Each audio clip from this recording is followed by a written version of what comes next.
Bonjour. Bonjour les élèves de la deuxième année baccalauréat, option sciences physiques. Donc chapitre 2, titulaire d'épaule RL. Le premier diapo représente la bobine et sa symbole sous forme d'espène non jointif. Donc au début de ce chapitre, je peux poser 3 questions différentes. Ça veut dire quoi la bobine? Deuxième question, quelle est la réponse d'un dipôle RL à un échelon de tension? La dernière question, c'est quelle est l'expression de l'énergie emmagasinée par une bobine? Donc, on va voir quel est le rôle exact d'une bobine dans un circuit. On réalise le circuit suivant, qui est constitué d'un générateur, 2 lampes identiques, une résistance de 100 ohms plus la bobine. Donc, on ferme K, on observe. Quelle est l'observation qu'on peut observer? Donc, la lampe L1 s'allume instantanément. Et la lampe 2 s'allume après un décalage de temps. Donc, finalement, la présence d'une bobine retarde l'établissement de courant dans l'embranchement, dans la branche où il monte et où il montait. Donc, 1, la bobine. La définition de la bobine est un dipôle passif. Il est formé d'un enroulement cylindrique à spin jointif d'un fil électrique recouvert par un isolant. Le symbole, donc le symbole de la bobine, je peux symboliser par des spins. En haut, je le mets L, I, R. Le sens de courant, c'est le sens inverse de la tension UL. La troisième paragraphe, on parle de la tension ou l'expression de la tension au bord de la bobine.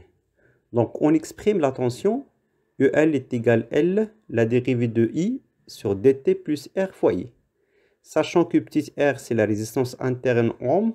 L, c'est l'inductance de la bobine, une rie. I, c'est l'intensité de courant. ES, c'est la tension au bord de la bobine. Et D sur dt, c'est la dérivée par rapport au temps. Alors, deux remarques sur l'expression. Si par exemple, je travaille avec un courant continu, c'est-à-dire I constante, donc implique que la dérivée de I par rapport à T est égale à 0. Donc l'expression de la tension EL est égale LDI sur dt plus R fois I. Donc je peux le remplacer par EL est égal R fois I. Ça signifie que en courant continu, la bobine se comporte comme un conducteur ohmique. Deuxième remarque, c'est la résistance négligeable, petit r est égal à 0. Donc la tension EL est égale L dI sur dt. Deuxième paragraphe, on s'intéresse de voir la réponse d'un dipôle RL à un échelon de tension. Donc le montage constitué par un générateur de tension E, la bobine définie par LIR, plus une résistance. Donc je représente le sens de courant et la tension UL, UR, le sens inverse de courant. Deuxième, on cherche à déterminer l'expression de l'équation différentielle en fonction de I. Donc, d'après la loi d'additivité de tension, donc ER plus EL est égal à E. Donc, je peux remplacer ER par R fois I. Et je peux remplacer aussi EL par LDI sur dt plus R fois I. Donc, ça donne R fois I plus LDI sur dt plus R fois I est égal à E. Donc, on constate, je peux factoriser par I. Donc, ça donne L dérivée du I sur dt plus petit r plus grand R fois I est égal à E. Donc, notons que R total, c'est grand R plus petit r. Donc, ça donne L d sur dt plus R total fois I est égal à E. Tout, je peux diviser par R total, ça donne L R total di sur dt plus I est égal à E divisé par R total. Notons maintenant la constante de temps, τ est égal à R total. Donc, l'équation différentielle, c'est τ di sur dt plus I est égal à E divisé par R total. Maintenant, la troisième paragraphe, on cherche à déterminer l'expression de la solution de l'équation différentielle précédente. Donc, l'équation, c'est τ di sur dt plus I est égal à E divisé par R total. Supposons maintenant la solution, je peux l'écrire sous forme I de t est égal à A, exponentielle moins m fois t plus b. Sachant que A et b et petit m, ce sont des constantes. La question, c'est déterminer les constantes A et B et M en fonction des paramètres du circuit. Alors, pour déterminer les constantes, je peux le remplacer dans l'équation et je dérive. Donc, taux di sur dt de A exponentielle moins mt plus B. Et je remplace I aussi, A exponentielle moins m de t plus B est égal E divisé par R total. Donc, la dérivée, c'est taux fois moins A fois petit m fois exponentielle moins m fois t plus A exponentielle moins m de t plus B est égal E divisé par R total. Donc, factoriel par moins A exponentielle moins m de t. Alors, par compensation, je trouve que B est égal E divisé par R total. Et petit m est égal 1 sur taux est égal RT divisé par L. Pour déterminer la constante A, donc on utilise les conditions initiales, c'est-à-dire à t est égal à 0. L'intensité de courant est égale à 0, donc je peux le remplacer. Donc I à t est égal à 0 est égal à A exponentielle 0 plus B. Donc A est égal à moins B est égal à moins E divisé par R total. Donc la solution, je peux l'écrire sous forme E divisé par R total factoriel. Donc c'est un moins, faites attention, c'est un moins exponentielle moins t sur taux. C'est la solution. Alors, la quatrième, la représentation de I en fonction de t. Donc, je peux l'écrire. I est égal à E divisé par total 1 moins exponentielle moins t sur taux. Donc, aussi, la courbe, c'est croissante, c'est l'intensité de courant. Représente deux régimes, régime transitoire et régime stationnaire. La limite, c'est E divisé par R total. Maintenant, c'est la cinquième, c'est l'équation différentielle en fonction de ER. Donc, toujours la loi d'activité, ER plus EL est égal à E. Donc, je peux remplacer ER, et je remplace EL et R total. Donc, ça donne R fois I plus LD sur dt plus R fois I est égal à E. Factoriel par I, c'est LD sur dt plus petit r plus grand R fois I est égal à E. Donc, c'est L divisé par R total, D sur dt plus I est égal à E divisé par R total. Alors, je peux remplacer, donc je peux multiplier par R.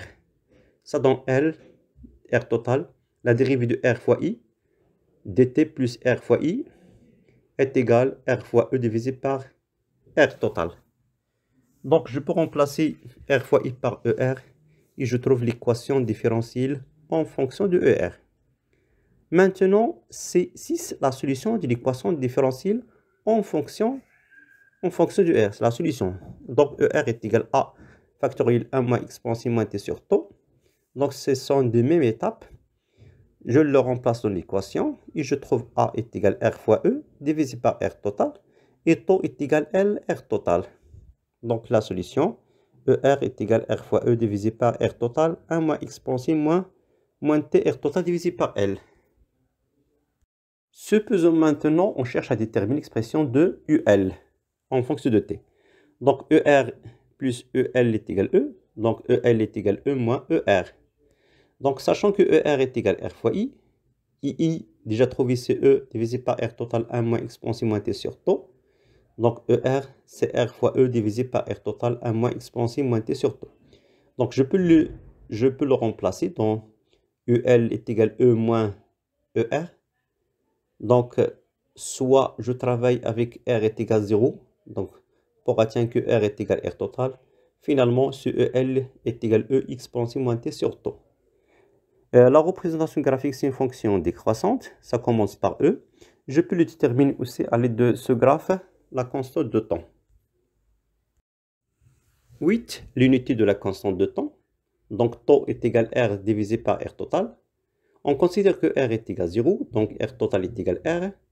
Donc, la loi d'Ohm, c'est UL est égal à LD sur dt. Donc, L, c'est UL, c'est dt divisé par di. Donc, l'analyse dimension du L, c'est U fois T divisé par I. Même chose pour UR. Donc, UR est égal à R fois I. Donc, grand R est égal à UR divisé par I.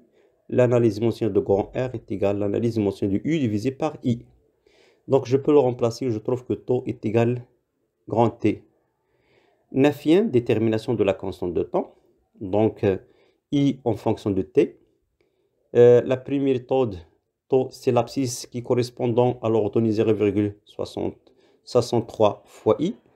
donc fois I, ça, la projection c'est tau, soit utiliser la tangente de la courbe à l'instant t est égal à 0. L'équation de la tangente c'est y est égal à I0, donc I0 divisé par tau fois I. Donc la courbe aussi représente deux régimes, transitoire et permanent. Maintenant, on y à l'annulation de courant. Donc le montage de la décharge contient un générateur, la bobine plus une résistance plus un diode. Donc le rôle de diode en parallèle avec une bobine ne laisse pas le courant que dans un seul sens, où c'est permis d'éviter l'apparition des étincelles dues aux surtensions aux bornes de la bobine. Aussi la protéger ainsi les composants de circuit qui sont autour de la bobine. Donc le montage de la décharge contient un diode, la bobine et la résistance. Équation différentielle en fonction de I. Donc même chose, UR plus UL est égal à 0. Donc UR est égal à R fois I. UL est égal à LDI sur DT plus R fois I.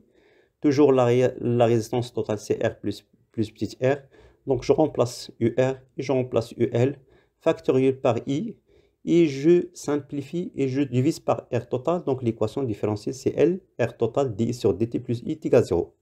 Notons tau est égal à R total. Donc l'équation différentielle c'est tau D sur DT plus I est égal à 0. Maintenant la troisième, la solution de l'équation différentielle. Donc tau D sur DT plus I est égal à 0. Supposons maintenant que l'expression de la solution c'est A exponentielle moins MT plus B. A, B et M sont des constantes. La question c'est déterminer A et B et petit m. Donc je le remplace dans l'équation différentielle. Je calcule la dérivée. Par compensation, je trouve B est égal à 0. Petit m est égal à 1 sur tau. Donc à l'aide de les conditions initiales, A est égal à 0. I0 est égal à E divisé par R total. Donc A est égal à E, R total. Donc la solution de l'équation différentielle s'écrit sous forme suivante. I est égal à E divisé par R total exponentielle moins T sur tau. Quatrième, la représentation du I. Donc I est égal à 0 exponentielle moins T sur tau. Donc l'équation, la forme c'est décroissant, ça commence par I max. Je peux déterminer aussi la constante de temps, I soit à l'aide de la tangente ou soit la valeur de 0,37 fois E fois I max. Dernière étape, on part de l'énergie emmagasinée dans une bobine. On réalise le montage de circuit suivant, donc qui contient un générateur, la bobine, plus un diode, un moteur, plus la masse. Donc c'est, je ferme K, un courant électrique traverse la bobine, la diode est bloquée, donc lorsqu'on ouvre l'interrupteur, le moteur tourne en soulevant la masse. Donc l'expression de l'énergie emmagasinée dans une bobine, c'est 1/2 L fois I au carré. Donc L, c'est l'inductance en J. I, c'est l'intensité de courant. EM, c'est l'énergie magasinée. Finalement, merci pour votre attention. N'oubliez pas de partager cette information pour les autres. À bientôt, à la suite.